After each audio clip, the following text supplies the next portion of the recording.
नमस्कार। मैं कमलेश कबीर आपका एक बार फिर स्वागत करता हूं इस नए एपिसोड में। आज के इस एपिसोड में हम बात करेंगे महाराष्ट्र की राजनीति के चाणक्य कहे जाने वाले शरद पवार की। शरद पवार की पूरी भूमिका को अगर हम देखते हैं या राजनीतिक करियर को हम देखते हैं तो चाणक्य कम धृतराष्ट्र की भूमिका ज्यादा नजर आती है। धृतराष्ट्र इसलिए क्योंकि जिसके आंख पे पट्टी बंदी हो, जो अंधा हो, या हम कहें कि आंखें होते हुए भी सब कुछ देखने में असमर्थ हो, तो हम उस व्यक्ति के लिए क्या कह सकते हैं? तो फिर हम उस व्यक्ति के लिए धृतराष्ट्र नहीं तो और कौन सा शब्द जो है वो इस्तेमाल कर सकते हैं। और ऐसा इसलिए क्योंकि 1999 से जब शरद पवार को हम देखते हैं, एनसीपी का गठन किया, कांग्रेस पार्टी से अलग हुए और उसके बाद में लगातार वो कॉरपोरेट घरानों के साथ संबंध बनाए रखते हुए आज उस स्थिति में पहुंच गए कि ना पार्टी बची, ना पार्टी का अस्तित्व बचा।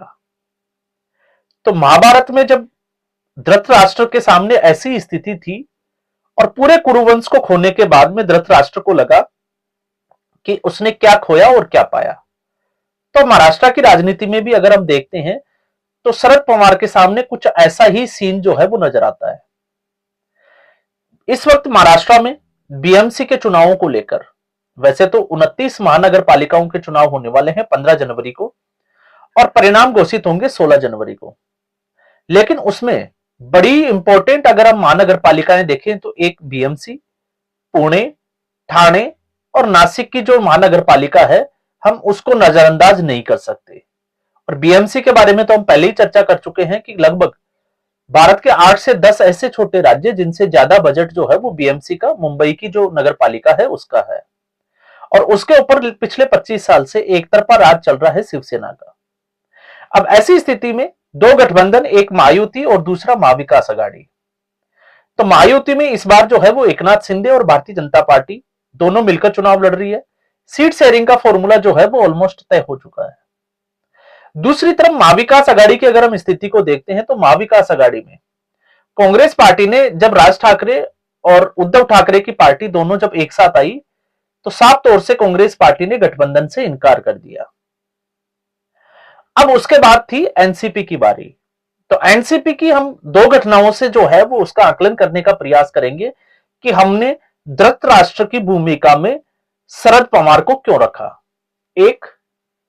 शरद पवार बारामती पहुंचे और बारामती में शरद चंद्र पवार के excellence centre of intelligence, artificial intelligence का उद्घाटन होना था और इनवाइट किया गया अडानी को। अब गौतम अडानी को लेकर अगर हम जब भी चर्चा करते हैं और विपक्ष का जब मामला हो तो हमेशा शरद पवार विपक्ष से या इंडी गठबंधन से अलग रहकर एक नई चाल चलते हुए नजर आते हैं। और आप शुरू से देख सकते हैं जब हिंडनबर्ग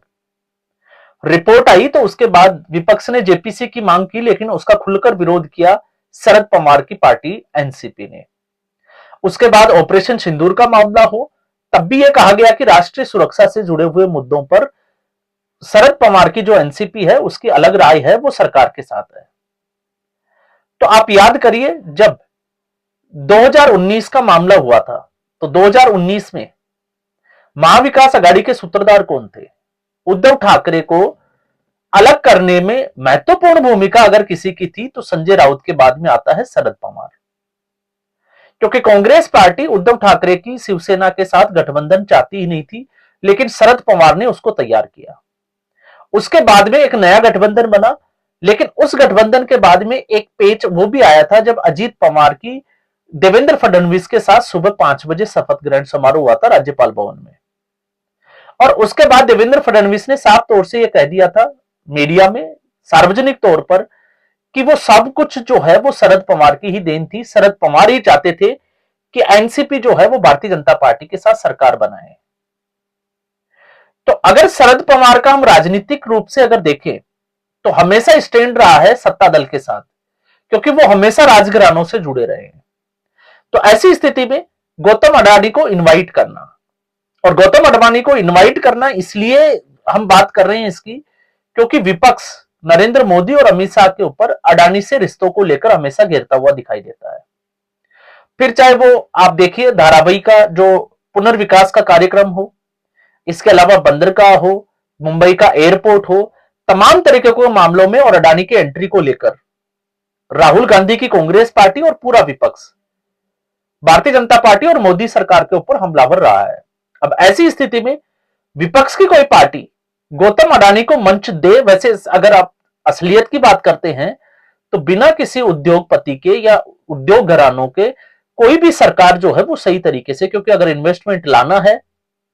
तो कहीं ना कहीं उद्योगपतियों की जरूरत पड़ती है। तो अगर हम ये कहें कि अकेले एनसीपी के लिए ये बात लागू होती है तो कांग्रेस पार्टी की भी कमोबेश जो है वो वही स्थिति है। और वो स्थिति इसलिए है क्योंकि जब भारत जोड़ो यात्रा चल रही थी तब अशोक गहलोत राजस्थान में एक एमओयू 65,000 करोड़ का एमओयू जो है वो गौतम अडानी के साथ एक मंच शेयर करके कर रहे थे। तेलंगाना के रेवंत रेड्डी जिन्होंने स्किल सेंटर के लिए लगभग 100 करोड़ की दान राशि जो है वो स्वीकार की थी गौतम अडानी से, बाद में जब उसके ऊपर जो है वो बहुत ज्यादा हम कहें कि खुलकर विरोध होने लगा, मीडिया में बात उछली, तो उसको वापस किया गया। और इतना ही नहीं, गौतम अडानी की कोयले की जो खानी थी झारखंड छत्तीसगढ़ की उन खानों को चालू कराने के लिए अशोक गहलोत किस तरीके से 10 जनपद तक फाइलें लेकर घूमते थे,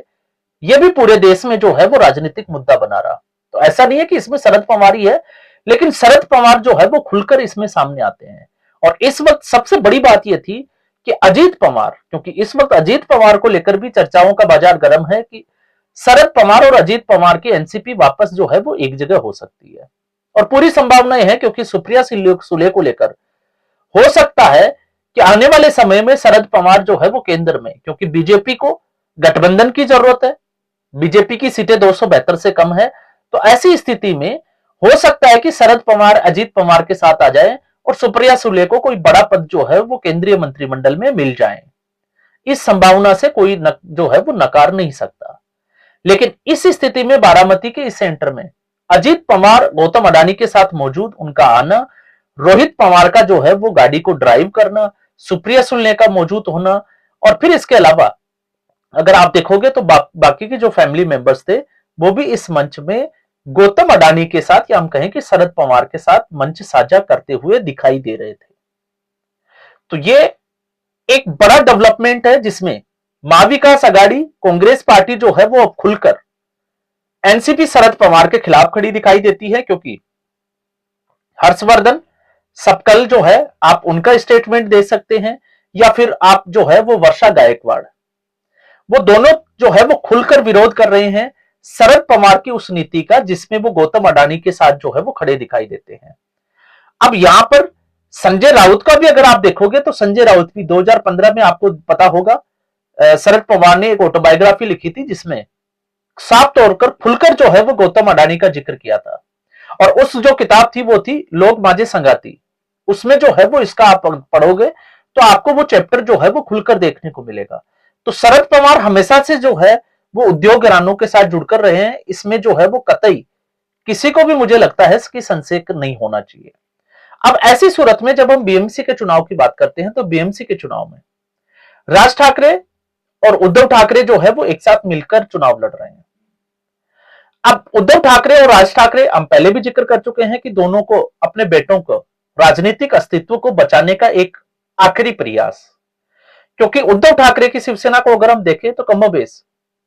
लगभग जो है वो खत्म हो चुकी है। और राज ठाकरे तो 2006 में जब बाला साहब ठाकरे ने अपने उत्तराधिकारी के रूप में उद्धव ठाकरे को प्रोजेक्ट किया था, उसके बाद से एक ही बार 2009 में जो है वो 13 सीटें जीतकर 13 विधायक जो है वो मनसे के आए। उसके बाद से मनसे ने कभी कुछ बहुत अच्छा किया हो महाराष्ट्र की राजनीति में सिर्फ और सिर्फ जो है वो बयानबाजी को लेकर, या फिर उत्तर भारतीयों के साथ जिस तरीके का विरोध प्रदर्शन हो, उसके अलावा राज ठाकरे का कोई अस्तित्व जो है वो दिखाई नहीं देता। उद्धव ठाकरे भले ही जो है वो कट्टर हिंदुत्व की जो बाला साहब ठाकरे की जो छवि थी शिवसेना की, उसके सहारे 2014 और फिर 2019 में मुख्यमंत्री भी बने, लेकिन उद्धव ठाकरे को यह लगा कि भारतीय जनता पार्टी वो शिवसेना के जो है वो कंधों के ऊपर सरकार चलाती है, जबकि उद्धव ठाकरे की यह सोच बिल्कुल गलत साबित हुई। उद्धव ठाकरे की पार्टी हमेशा जो है वो भारतीय जनता पार्टी के सहयोग से सत्ता में रही, और उसका आकलन करने की जरूरत नहीं है, क्योंकि 2024 का विधानसभा चुनाव लोकसभा चुनाव के बाद में 2024 जाते जाते विधानसभा चुनाव ने साफ तौर से क्लियर कर दिया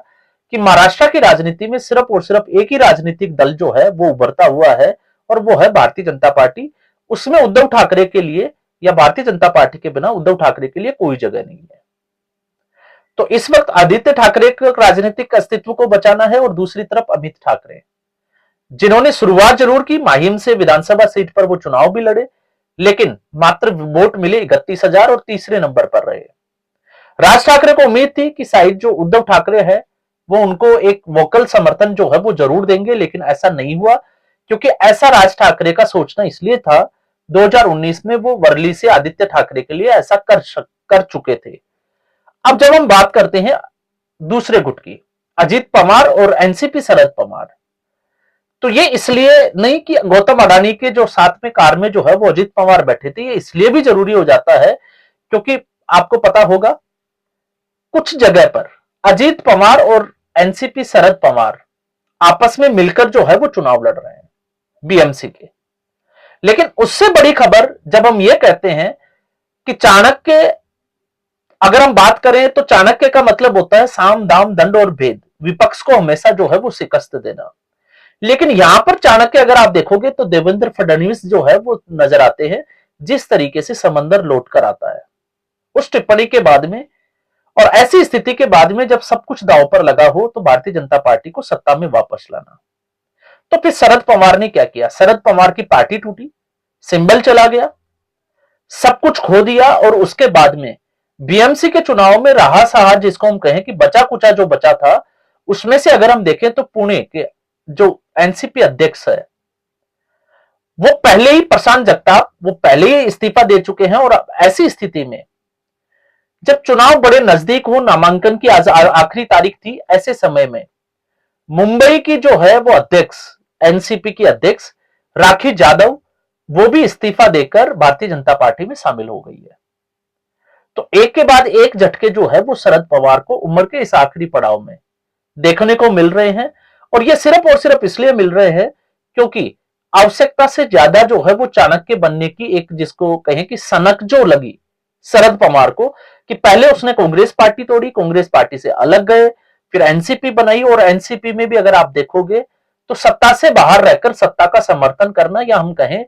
कि उद्योग घरानों के साथ मिलकर मलाई खाना, ये हमेशा से जो है वो शरद पवार की राजनीति का एक हिस्सा रहा है। और उस हिस्से में आज की स्थिति यह है कि शरद पवार के पास अब बहुत कुछ ज्यादा जो है वो बचा नहीं है, सिर्फ और सिर्फ अजीत पवार उनका भतीजा है, यही बचा है कि इसी के सहारे शायद वो सुप्रिया सुले या एनसीपी का वापस जो है वो विलय कर दे अजीत पवार के साथ, और एक बार फिर हमें देखने को मिले एनसीपी एक जगह पे, जिसको हम कहें कि सुगठित हम कह सकते हैं, या संगठित एनसीपी। तो आज के एपिसोड में बस इतना ही। उम्मीद करूंगा ये वीडियो एपिसोड आपको पसंद आया होगा। वीडियो को लाइक करें, शेयर करें, चैनल जरूर सब्सक्राइब करें। धन्यवाद।